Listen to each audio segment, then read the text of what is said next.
मी त्यांना धरलं होतं आमच्या मांडवे संदीप मांडवेना 10 पोलीस मला ओढत होते. 10 पोलीस. मी पालकमंत्री आहे, राज्याचा मंत्री आहे.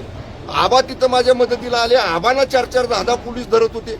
म्हणजे राज्याच्या मंत्र्यांना जर पोलीस आता माझ्या हाताला लागलं, रक्त आलं त्या हातातलं, मी त्याला रुमाल बांधला, ते सगळं होईपर्यंत नंतर पट्टी या ठिकाणी केली. म्हणजे पोलीस सुद्धा घरगाड्यासारखं वागले, घरगाड्यासारखं. ज्यांचं त्यांना भारतीय जनता पक्षाच्या घरगाडीसारखं काम सातारा पोलिसांनी केलेले अत्यंत निंदनीय कृत्य आहे. लोकशाहीचा गळा घोटणारं कृत्य आहे. निश्चितपणे याचे पडसाद सातारा जिल्ह्यामध्ये तीव्रपणानं उमटतील. आणि आम्ही जरी महायुती सरकारमध्ये मंत्री असलो तरी शेवटी आमचे पक्ष आहेत. आमच्या पक्षाचं काम करायचा आम्हाला अधिकार आहे. पक्षाचं काम करताना पोलीस बळाचा वापर केला त्यांनी, पोलीस बळाचा 100 साध्या वेशात. जिल्हाधिकारी सुद्धा त्यांच्या प्रक्रियेमध्ये असताना त्या प्रक्रियेमध्ये आज जाऊन सगळे मंत्री आणि आमदार सरळ सरळ सांगतात आम्हाला मतदान करा, सीसीटीव्ही फुटेज बघून घ्या.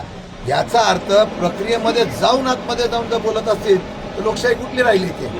आणि मी एक सांगतो, आता भाजप ढोल ताशा वाजवू दे, पण नैतिक विजय हा शिवसेना राष्ट्रवादी काँग्रेस पक्षाचा आहे.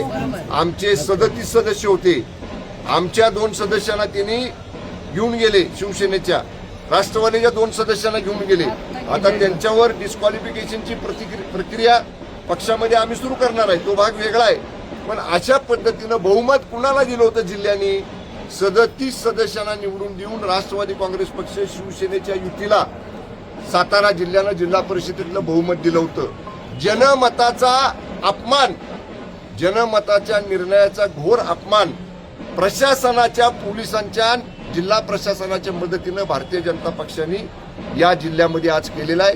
ठीक आहे, आता त्यांना क्षणिक आनंद मिळेल, पण घोडे मैदान दूर नाही. पुढं खूप मोठ्या निवडणुका येणार आहेत इथनं पुढच्या काळामध्ये. त्यावेळी मग जी भूमिका शिवसेनेला घ्यायची ती शिवसेना घेईल, जी राष्ट्रवादी काँग्रेस पक्षाला घ्यायची ती राष्ट्रवादी काँग्रेस पक्ष घेईल. पण मी आपल्याला सांगतो, मान्य आबा इथं आहेत, मी आहे, आम्ही दोन्ही मंत्री आहोत. येणाऱ्या मंत्रिमंडळाच्या बैठकीमध्ये हा विषय आम्ही संपूर्ण राज्याच्या मंत्रिमंडळापुढे मांडणार आहोत. मंत्र्यांना जर साधे साताऱ्याचे पोलीस अशी धक्काबुक्की करत असतील, मंत्र्यांना ओढत असतील, मंत्र्यांना 10 पोलीस मागं ढकलत असतील, तर निश्चितपणे हे प्रशासन घरगाड्याचं काम करते. या प्रशासनाचा निश्चितपणे आम्ही तीव्र निषेध करतो आणि जिल्ह्यामध्ये याचे कडक पडसाद आपल्याला उमटतील.